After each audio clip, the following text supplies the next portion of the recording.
Good morning, dear students. You're welcome back to the English language tutorial class. I'm sure that you have benefited from the previous tutorial classes. We have looked at the informal letter writing. We have looked at the formal letter writing. And with Mrs. Adenoye, I'm sure that you have considered the other types of essay writing, narrative essay, and descriptive essay. I'm sure that very soon you will get the others as well, the argumentative essay and the other ones. She's likely also to take you on summary writing. So I will advise that you be on the lookout and get ready for a beneficial time on this platform. Today, we're going to look at those things that make your good writing to become shoddy. Those things that make your effort in essay writing not to attain the high scores that you were hoping for. Basically, I'm going to take you back to the rudimentary of sentence writing. I'm going to start from the parts of speech, something that I've learned back in the nursery primary school. We normally recite those days parts of speech, noun, pronoun, verb, adverb, adjective, preposition, interjection, conjunction, punctuation marks, and the likes. So we're going to go back, we're going to look at these things briefly. Don't forget, it's a tutorial class. We are reviewing what we have learned as final year students. And this can also be beneficial to those who are still incumbent students in classes lower than the final year. You can just refresh in your memory and let's see how far we've gone. You're welcome to today's tutorial class. Parts of speech. We remember that we have the parts of speech. I'm going to just quickly look through them, about 9 of them in all. The noun. We remember that the noun is a naming word, a word that gives name to things. We have the likes we call the proper noun, which is name given to particular persons, things, and so on. And we know that such things, such type of nouns, are written beginning with capital letter. So if you talk of Ibadan, a city in Nigeria, you talk of Lagos, commercial city in Nigeria, you talk of Abuja, the seat of power in Nigeria, you talk of Kaduna, you talk of River Niger, please, River Niger, particular river. So the capital letter R for river and capital letter N for Niger. It's different from when you just write rivers. But when you write rivers state, then because you're talking of a particular state, you write the rivers with capital letter R and state with capital letter S. And such other ones, apart from the proper noun, we have the common noun, such as girls, boys. You can refer to anyone referred as a feminine, a female, you say it's a girl, and woman, perhaps lady. And if it's male, you refer to person as boy, man, gentleman, and so on. All these ones don't require capital letters except they begin ancient tense. We have the collective now, we have the abstract now. I know you can easily recall all these things. Um, We have all those ones, and easily we know that we can divide nouns basically into two: countable and uncountable nouns. Countable nouns are nouns that you can either count 1, 2, 3, 4, 5, 6, and 7, 8, 9, 10, and so on. And the uncountable nouns are nouns that you don't count, but you can weigh, you can measure. Okay, so those such as water, you don't count the water, you measure it. You don't count sand, you measure it, you weigh it. You don't count flour. Flour is not counted, you weigh it, you measure those things. So those are the nouns we're talking about. Basically, we're looking at these things. By the time we're through, you'll be able to understand why we have to quickly remind ourselves of those things. Apart from now, we have the pronoun. Pro means for. And when you say pro now, it means that for now, a word that you use to replace a noun. We have so many of them, the subjective, subjective pronouns that we have, that's the nouns, and pronouns that stand in the place of the subjects. We have the he, the she, the it, the they, the I, the you. And when we talk of pronouns in the objective position, those that stand in the place of objects, we have the me, we have the us, we have the you, we have the them, we have the what in, and we have the her, and so on. So apart from that, those two, those two, we have the possessive pronouns, we have the my, you have your, yours, we have the their, theirs, um, its, and the likes. So please go and take up your notes and look these things all over. We have what we call the verb as part of speech. I normally tell students that the verb is like the neck of a human being, or like the neck of any creature. I always tell students when I teach sentences, especially sentence construction, I'll tell you that the noun, sorry, the verb is like the neck. So the body of a human being can easily be divided into three parts: the head, which contains all the things you can think of, the brain, the earlobes, the air itself, the nostrils, the nose, the nose of the bridge of the nose rather, the lips, the teeth, that's the dentition, the tongue, the chin, the cheek, and so on. It contains almost everything you can think of for the body. Then you have the neck, which is the second division of the body, of the human body. Then you have the torso. The torso. The torso is the body itself, to which is attached the limbs, the forelimbs and the hind limbs. You know, we have what we call the arms and the legs attached to the body. So these are the basic three divisions that we can divide a human body into. But the most important one, like I normally tell students, is that the neck is the most important one because it is the only thing that joins the head to the body. It joins the other two. Without a neck, the other two can't exist.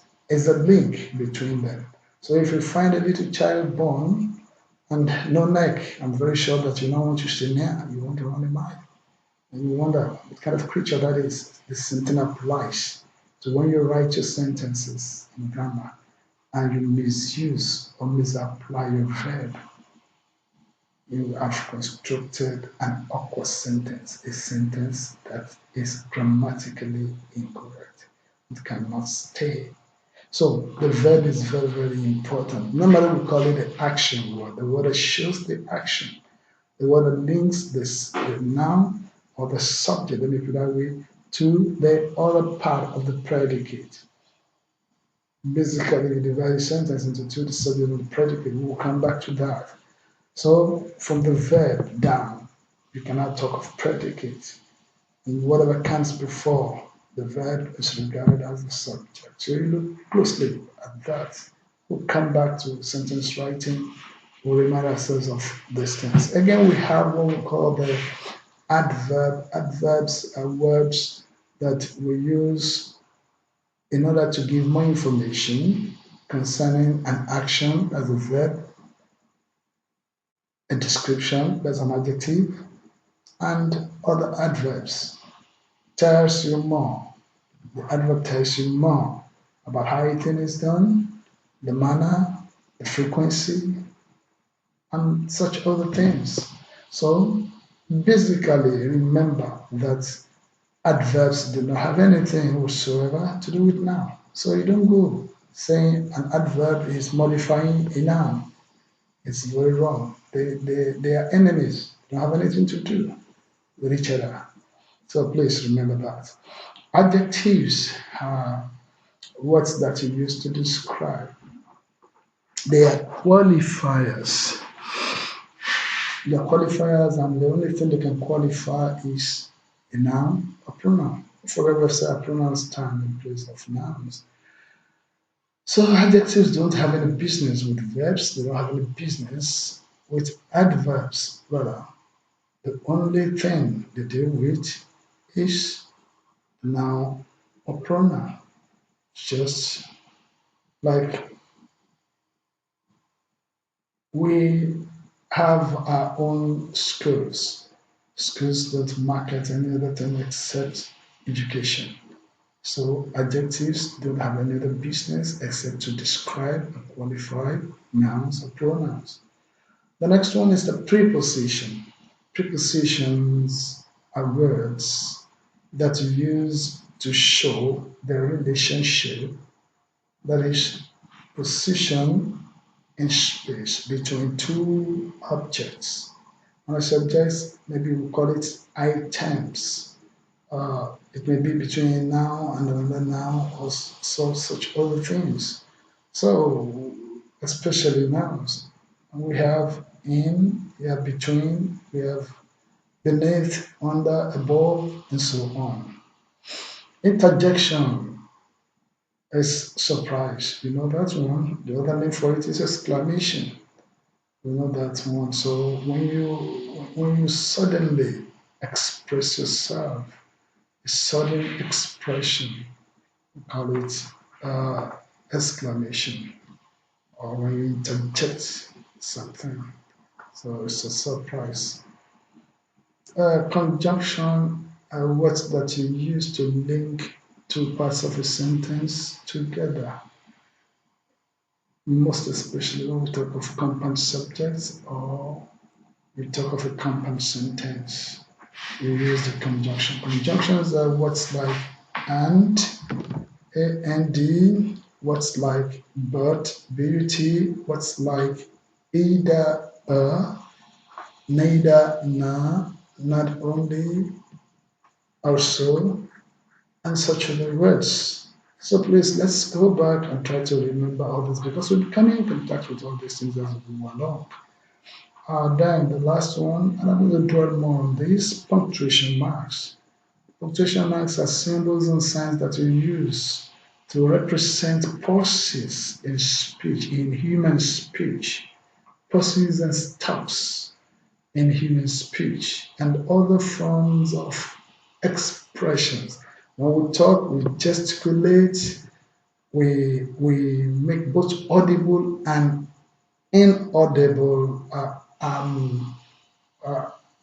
gestures. Let me put it that way. And apart from that, when we're making our speeches, we use almost all parts of our bodies. The eyebrow is used. Um, what again? The facial expressions. All these things are graphically represented when we because they carry meaning. They carry meaning.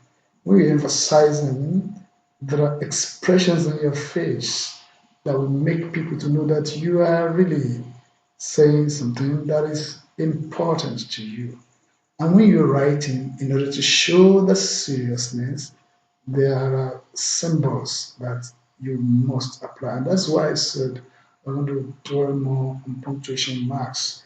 And we will come to this one after the other.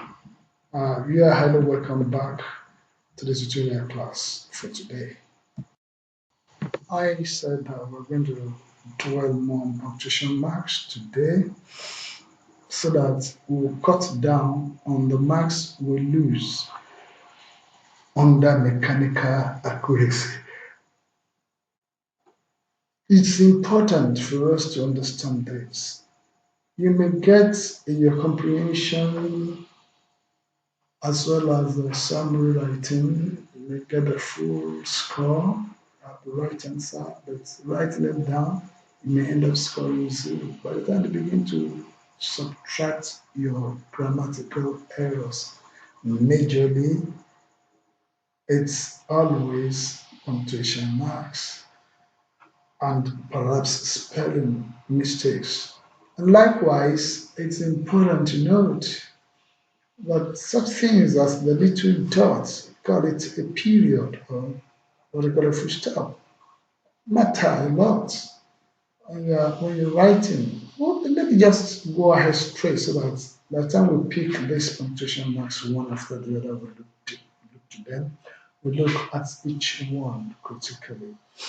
Although it is impossible to lay down what we call fixed rules for all questions on punctuation, there are certain basic rules that we must observe. When we're talking, I've said it earlier, we convey our meaning, we carry our meaning to the audience by changes in our tone and the pace of our speeches. And again, by pauses, we carry meaning, and at times too by gestures. We use other parts of the body, we call it body language, to speak. When we write, however, the only thing we can rely on is the use of punctuation marks to make ourselves clearly understood. These changes in tone can be symbolized by question mark, exclamation mark, and we can symbolize pauses by our stops. Normally, modern punctuation is based partly on the tone and the pace that we want to indicate, and partly, on the other hand, on the grammatical relation of words, phrases, and clauses in a sentence. The object here is to convey clearly the writer's meaning by avoiding ambiguity and to show the expression the writer requires. Punctuation can make all the difference with the meaning of a sentence. We will look at some examples. We have a statement. A statement basically is a declaration. You give a fact. It may be false, it may be true, but you don't respond. You don't react to it. You just leave it as it is. It's a fact, and that's what we call it a statement, and that's why you put a full stop at the end. We have what we call a question to which you can always respond. People get they react in wrong ways when you ask a question. They want to, some may just play dumb. You're not supposed to. A question demands an answer. So, or a response, you gave it. In most cases, especially around our area here, when you want us to pray, you ask, shall we pray? The moment your tone inflection goes up, it means it's a question. I'm at liberty to tell you, no, we shan't pray.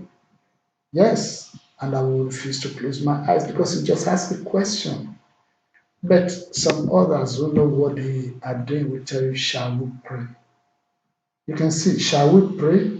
Shall we pray? Even though we're saying the same thing, we're using the same words, but we're saying different things. Shall we pray is a question because the tonal inflection is being I. Shall we pray? Can see it's just neutral of the ground. It's a statement. That is a polite request that we should bow down our heads before God in His presence to petition Him. So we shall pray. You don't need to respond. You don't say, you need to say, okay, we shall pray. We shall pray. No. All you do is bow down your head, close your eyes, and receive your blessing. That's what we do. So See, punctuation can make all the difference with meaning when we're talking. Uh, when we are really writing, graphically representing our thoughts. So we have these examples. You have lost your wallet. It's a synonym. You have lost your wallet. You can see the neutral voice. You have lost your wallet? No, it's a question. You have lost your wallet? It's a question now because the tone of inflection is being high. You have lost your wallet. An exclamation. Because you're surprised. You have lost your wallet. You see, there are three different things. The punctuation mark for each will now indicate what you're actually saying so that your expression will become clear. People will not take it that you are embarrassing them or laughing at them, making fun of them when you are really being serious. So it's important that we get to understand the use of punctuation marks. After now, we will begin to look at those punctuation marks. Thank you.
Let us look at another example of the power of punctuation, as illustrated by the story of a critical evaluator, or what we call inspector, who wrote on the whiteboard. You know, in those days when inspectors come to inspect schools, both teachers and students will always be running up and down. So in this particular story, the inspector wrote on the board, saying the inspector said the teacher is a fool.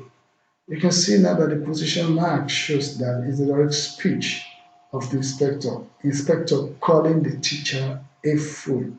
And having written, actually, it did not put the punctuation marks. So what it did is just writing those words void of any punctuation mark.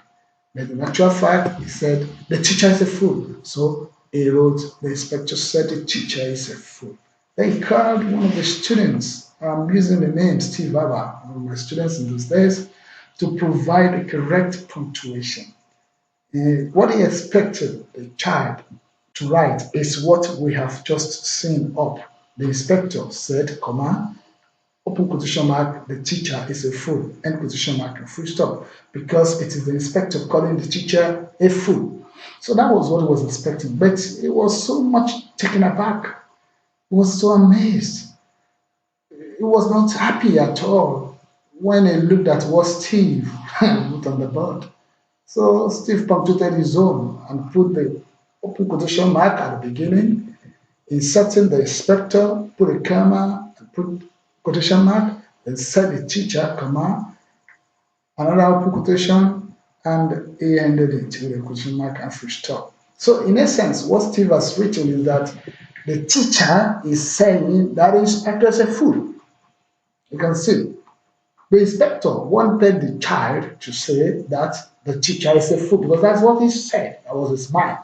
But by punctuation mark now, still the student has now decided to bail out the teacher and now said that the teacher is the one calling the inspector a fool. So you can imagine that with just punctuation mark, you can change the meaning of what you're saying. So let us know that as speakers vary in their style of oratory, so also writers vary in their style of writing and the use of punctuation. We have seen the example. There are, however, certain definite rules that we don't have a choice, but we must learn and observe, keep them. Note that overstopping is as a serious an error as understopping. That is, when you put a full stop where it should not be, when you put a comma where it should not be, it's an error to penalize you, just as if you put it after where it should be. So the same thing applies to other commas and other stops. You must always be there. There should be some definite reason for each stop we use, whether it's full stop, whether it be comma, whether it be semicolon, whether it be full colon, whether it be dash, parentheses, and the others. There must be some definite reason why you're using this. Please remember that when we're having the tutorial on informal letter writing and so on as formal letter writing, we say don't just begin to put pen to paper the moment you see the question because a thought came into your head. No, please. If we think before we write and we don't construct sentences of excessive length, that is too long a sentence, we will be able to avoid becoming confused in the use of our punctuation. So please think before you write, prepare yourself, organize yourself so that you don't become embarrassed. Likewise, when your sentence begin to run from uh, 2 lines to 4 lines to 5 lines, tell yourself you're writing rubbish. It's a simple thing. Tell yourself you're writing rubbish and you know the end result of any nonsense that one puts down. We must remember too that it is equally important to indent each paragraph. And when you're writing, that's the only thing that ensure that as a paragraph, you push it slightly inward. From the left margin, you push it inward a bit towards the right, maybe about 5 letters or thereabouts. Then you will start writing to show that that's a paragraph and to leave a space after a full stop. Uh, Space between sentences to show so that you don't muddle them together for easy interpretation and easy reading. Please let your sentences be clearly separated. Well, having said all this, let us look at the following general principles. I hope that they'll be found useful. The first punctuation mark I'm going to look at is full stop. The one we call period, that little dot that you don't count as being of any importance. The little drop of ink. The period is used, one, to indicate the end of a sentence. When you're through with a sentence begins for the layman with a full stop and ends with a sentence begins with a capital letter and ends with a full stop. That's the layman's definition of a sentence. So if you write your sentence, you start with a capital letter and you don't put a full stop at the end of it, you have not written a sentence. Or you start a sentence, you do not start with a capital letter, you put a full stop at the end of it, you have not written a sentence. So a sentence to the layman, forget about every other definition that we've been using now. Let's look at that layman, somebody who did not go to school, the definition I will give you. That a sentence begins with a capital letter and it ends with a full stop. So note also that a question mark, when you put it, you find that there's a little dot at the end of the question mark. It has its own full stop. That's its own full stop. Likewise, the exclamation mark.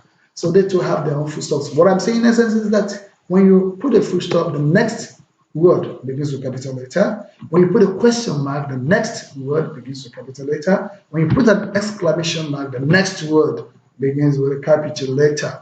Please note that. Example, we have it is true. It is true. It is true.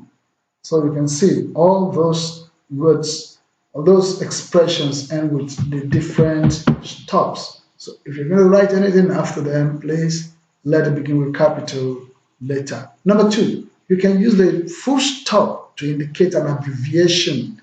All of us are used to writing abbreviation. I'm not talking of the kind of abbreviation, the kind of the things you write on your WhatsApp. Now, I'm not talking of that one. I'm talking of sensible ones, the ones we use in real writing that is universally accepted. So when we want to write Masters of Art, we write M.A. That's Masters of Art or Bachelors of Art or Bachelors of Science. We put B, capital letter, full stop, capital letter S, and small letter C, put a full stop. And if you want to write Doctor, we write the D and then the small letter R, etc., which means etc., or which equals and others, that's the meaning of etc. So we know all these things. We're saying we want to write Mr., we write M and the R as the abbreviation. Likewise, Mrs. M.R.S. and then Ms. M.S. And I'm not talking of, there's another one, Miss, M-I-S-S is not an abbreviation, please. Look that. Okay, and so on. Please note that a full stop is optional if the last letter of the abbreviation is the same as the last letter of the word we're written. For example, if you want to write doctor, right, doctor is spelled D-O-C-T-O-R.